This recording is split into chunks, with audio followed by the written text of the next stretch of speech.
জুলাই অভ্যুত্থানের এই দিবসে আমাদের প্রধান উপদেষ্টা তিনি জুলাই ঘোষণাপত্র পাঠ করেছেন। জামাত ইসলাম ব্যাপক হতাশ হয়েছে, এনসিপি সাধুবাদ জানিয়েছে, বিএনপিও সাধুবাদ জানিয়েছে। তবে জুলাই ঘোষণার মধ্যে আসলে তেমন উল্লেখযোগ্য কোনো কিছু ছিল না।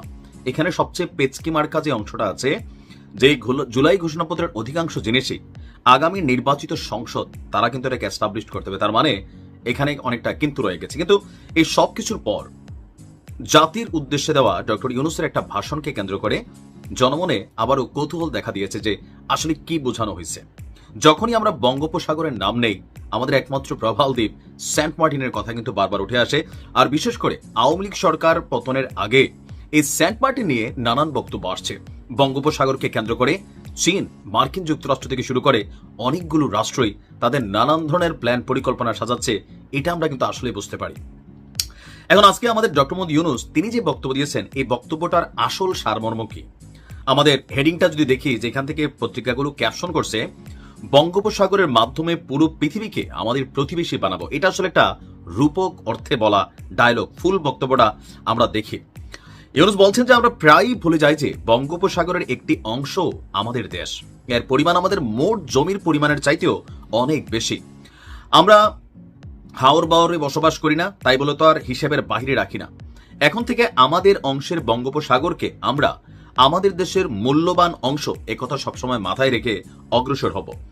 এই অংশের পানির উপর দিয়ে দেশ বিদেশের সঙ্গে আমরা বাণিজ্য করব, আর তার মাধ্যমে আমরা পুরো পৃথিবীকে আমাদের প্রতিবেশী বানাবো। এখানে খেয়াল রাখতে হবে, আমি যদি বুঝতে ভুল না করি, তিনি বলছেন যে পানির উপর দিয়ে, ভূমির উপর দিয়ে না। মানে এই পানিতে আমরা যদি ভূমি হিসাবে ধরি, সো এই ভূমি কাউকে লিজ দেওয়া অথবা কোনো কিছু করা, এরকম ইন্টেনশন রাইট নাও এই সরকারের নেই। জাতির উদ্দেশ্যে দেওয়া ভাষণে তিনি বলছেন যে এই পানির মধ্যে আছে অফুরন্ত মৎস্য সম্পদ, তারপর আছে অফুরন্ত গ্যাস। সবকিছু নিয়ে আমাদের চিন্তা ভাবনা করে সামনের দিকে আপনার এগুতে হবে। চট্টগ্রাম বন্দর ব্যবস্থাপনাকে নতুন করে সাজানোর উদ্যোগ নিয়েছে সরকার। সম্প্রতি বাংলাদেশ নৌবাহিনী পরিচালিত ড্রাই ডক লিমিটেডকে নিউ মোরিং টার্মিনাল কন্টেইনারের হ্যান্ডেলিং এর দায়িত্ব দিয়েছে। তারা কাজ শুরু করা মাত্রই কিছু ইতিবাচক পরিবর্তন হয়েছে। আগের তুলনায় প্রতিদিন গড়ে 225টি কন্টেইনার বেশি হ্যান্ডেলিং করা যাচ্ছে। বন্দরকে আধুনিকভাবে গড়ে তোলা গেলে বাংলাদেশের অর্থনীতিতেই শুধু ভূমিকা রাখবে না, নেপাল, ভুটান সহ পার্শ্ববর্তী অঞ্চলের অর্থনীতিতেও ইতিবাচক ভূমিকা রাখবে। আমাদের উপকূল অঞ্চল অফুরন্ত সম্ভাবনার আধার। কুমিরা থেকে টেকনাফ পর্যন্ত নানা বন্দরের কর্মচাঞ্চল্য। তারপর আপনার তিনি এখানে টোটাল আলোচনার মধ্যে গভীর সমুদ্রকে নিয়েও তিনি এখানে ফোকাস করেছেন। বলছেন যে গভীর সমুদ্রকে আমরা এখনো আমাদের কল্যাণে কাজে লাগাতে পারিনি। একে কেন্দ্র করে মাছ পালন, আহরণ, প্রক্রিয়াজাতের শিল্প গড়ে তুলতে কাজ শুরু করেছি। লক্ষ লক্ষ মানুষের কর্মসংস্থান হবে। কেউ কেউ বলছিলেন যে এই পোস্টার পরে যে সেন্ট মার্টিন সম্ভবত বিদেশিদের দেওয়া হবে। না, এখানে পুরোটা বক্তব্য দেখেন ডক্টর মোহাম্মদ ইউনূসের আমরা সমালোচনা করি, কিন্তু ফেসবুকে ছড়িয়ে পড়া অনেক গুজব দেখলে মাঝে মাঝে নিজেরও রাগ হয় যে একটা তিলের তাল বানাই ফেলা। এই যে বিভিন্ন পোস্ট আমরা দেখলাম, মূল ফোকাস অংশটা সাগরকে কাজে লাগানো। পৃথিবীর উন্নত রাষ্ট্রগুলো তাদের সাগরকে কিন্তু কাজে লাগিয়েছে ব্যবসা বাণিজ্য অনেক কিছুর জন্য। সেখানে তারা নানান শিল্প হাব তৈরি করেছে। কিন্তু আমরা ওই কক্সবাজার ঘুরতে যাওয়া ছাড়া আর সেন্ট মার্টিন ঘুরতে যাওয়া ছাড়া আসলে এই অঞ্চলগুলোকে তেমন কোনো কাজে লাগাইতে পারি নাই। আর আমাদের বঙ্গোপসাগরে যে নিজেদের বাংলাদেশের নিরাপত্তা অঞ্চলটাও অনেক দুর্বল। টেকনাফ চাইলে গুলি মারে, মিয়ানমার চাইলে গুলি মারে, আরাকান আর্মি চাইলে গুলি করে। এখানে অনেক কিছুই হয়, এগুলো আমাদের দেখতে হবে বড় কোনো অ্যাক্টিভিটিস ঘটানোর আগে, যেটা আমাদের সামুদ্রিক নিরাপত্তা সিস্টেম বিশেষ করে নৌবাহিনীকে আরো অনেক বেশি শক্তিশালী করতে হবে। নানান ধরনের অদ্ভুত কর্মকাণ্ড ঘটে গেছে এই জুলাই উদযাপন অনুষ্ঠানে।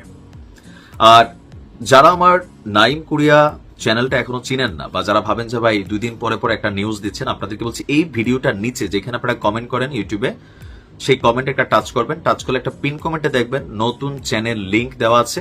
ওইটাতে ক্লিক করলে সোজা আমার নতুন চ্যানেলে চলে আসবেন। সেখানে সাবস্ক্রাইব করে রাখবেন যদি ভালো লাগে, আর ভালো না লাগলে দেখতে থাকবেন। দেখতে দেখতে ভালো লাগা ভালোবাসা হয়ে যাবে ইনশাল্লাহ।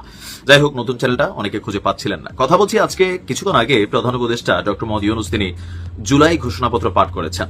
আর অদ্ভুত একটা বিষয় হয়েছে যে যারা জুলাইয়ের চেতনা নিয়ে প্রতিনিয়ত কথা বলে, জুলাই নিয়ে সারা দিন রাত মুখে লোল নিয়ে আসে, ফেনা নিয়ে আসে, সেই নাহিদ, সার্জিস বা আমাদের যারা আছেন এই দলটির এনসিপির প্রধান তাসনিম জারা, তারপর হচ্ছে নাসিরুদ্দিন পাটোয়ারি, হান্নান মাসুদ, তারা কেউই কিন্তু এই প্রোগ্রামে অংশগ্রহণ করে নাই। তাদের একটা প্রতিনিধি দল গেছে, তারা এই মুহূর্তে কক্সবাজারে অবস্থান করছেন।